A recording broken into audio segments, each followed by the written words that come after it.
At this point, it seems fairly inevitable that eventually the Brooklyn Nets will trade Kyrie Irving to the Los Angeles Lakers to rejoin with LeBron James. When that trade happens, and what it ultimately looks like it's still anyone's guess, but given that every attempt to link other teams to interest in Irving or otherwise generate leverage almost immediately gets shot down by said teams, it would appear that the Lakers are essentially playing a game of musical chairs against themselves to end up as mercurial point guards. Next stop when the saga music ends. And as this adventure unfolds, it sounds like for the second summer in a row, it's LeBron James himself who is pushing as hard as anyone for a new co-star.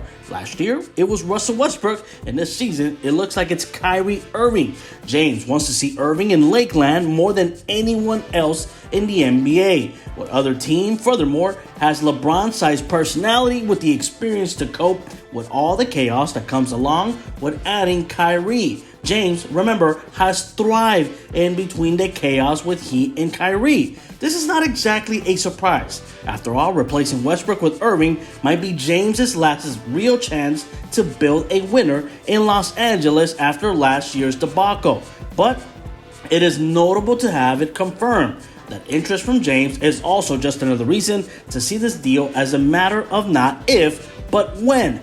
Not only does James have experience teaming up with Irving, but the Lakers are maybe the only team in the NBA who would feel confident enough to take on Irving based on two other factors. Number one, Irving's desire to be and play in Los Angeles, as no team is going to give up assets for him with a 1 year left on his contract. If there are in a place he doesn't want to be after, well, gestures to last season. Second, the fact his presence would be a clear upgrade in terms of basketball fit over the team's last starting point guard, and that there is no real compelling argument that even Irving's perpetual unpredictability would be a downgrade from a locker room perspective given who he'd be replacing in the team hierarchy. No matter what happens with Kyrie joining the Lakers, he automatically upgrades the point guard position from last season, who was ran by Russell Westbrook. For those reasons alone, the Lakers are likely bidding against themselves here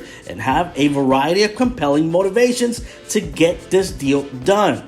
If they'll do so today, this week, or this month is still up in the air, but at this point, it's hard not to see it happening. It just does not appear like there are no other options for anyone involved in order for this deal to go down and for the Lakers to land Kyrie Irving and keep LeBron James extremely happy this 2022 NBA season.